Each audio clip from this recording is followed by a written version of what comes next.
मैं रानी हुई, अभी अभी मेरी शादी हुई है। अच्छा घर और अच्छा पति मिला है। राजीव नाम है उनका। उनके पिता के यह दो भाई हैं। छोटे भाई की अभी पढ़ाई चल रही है। इनकी अच्छी एक दुकान है जिसे यह पापा जी और मम्मी जी संभालते हैं। शादी को अभी मेरे 10 दिन ही हुए हैं और मैं अपने आप को बहुत खुशकिस्मत मानती हूँ क्योंकि मुझे बहुत प्यार करने वाला पति नसीब हुआ है। सास और ससुर तो पति से भी अच्छे हैं। अभी अभी शादी हुई तो ज़्यादातर घर पे ही रहते हैं। दुकान अभी पापा और मम्मी संभाल रहे हैं। शादी को अब 1 महीना हो गया था। इनका अभी भी दुकान पर जाना वैसा शुरू नहीं हुआ।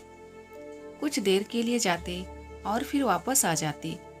सुबह पापा जी ही जल्दी उठकर दुकान खोलते और देर रात तक वहीं दुकान पर बैठते थे।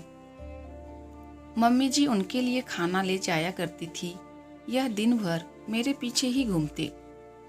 मैंने इन्हें बोला कि अच्छा नहीं लगता, अब आप रेगुलर दुकान पर जाना शुरू करिए, वरना पापा मम्मी कहेंगे कि मैंने आपको कंट्रोल कर रखा है।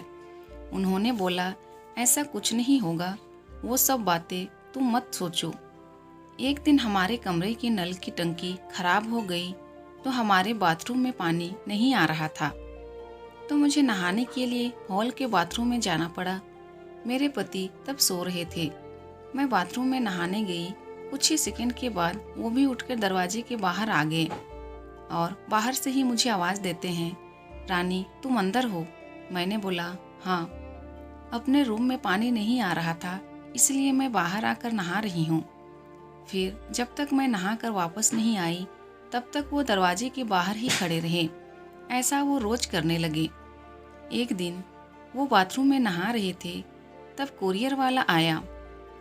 कोई था नहीं तो मैं रिसीव करने के लिए दरवाजे पर गई।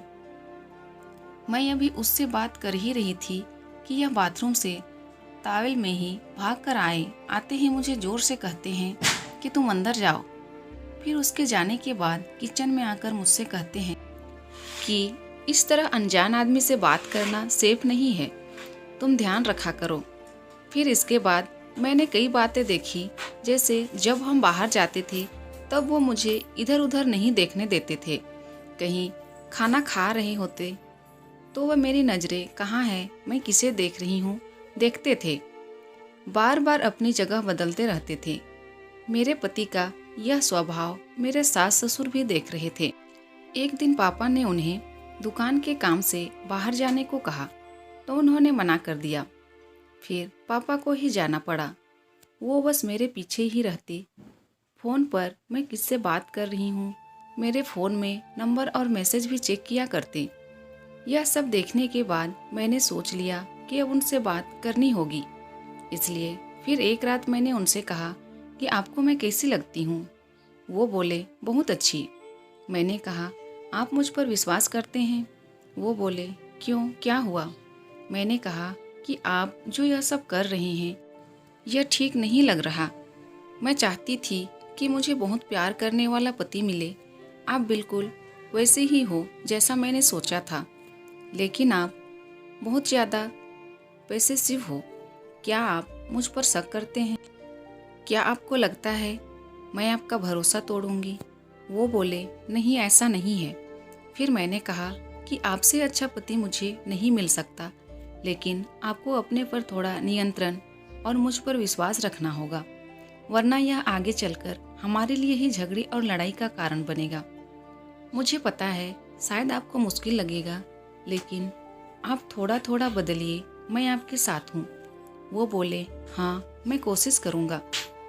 अगली सुबह मैंने उनको उठाया और कहा कि दुकान आप जाएंगे और खाने के पहले नहीं आएंगे। मैं घर में ही हूँ, चाहे तो आप फ़ोन कर लेना। वो जैसे तैसे मन मार कर गए, कभी रूठ कर तो कभी प्यार से। धीरे धीरे उनकी आदत में सुधारने की कोशिश कर रही हूँ। मैंने एक पत्नी ही अगर पति को नहीं समझेगी तो कौन समझेगा। बहुत हद तक मैंने उनका स्वभाव बदल दिया है। बात को बढ़ाना नहीं, बात को किस तरह से सुलझाया जाए यह सोचना चाहिए। हम दोनों में एक बात तय हुई कि हम एक दूसरे के मन में क्या चल रहा है हमेशा एक दूसरे को बताते रहेंगे। बात नहीं करना, अपनी बात मन में ही रखना ही किसी समस्या को जन्म देता है। दोस्तों, अगर वीडियो पसंद आए तो प्लीज़ वीडियो को लाइक कीजिए और अगर चैनल में नए हैं तो प्लीज़ मेरे चैनल को सब्सक्राइब कर दीजिए। Thank you.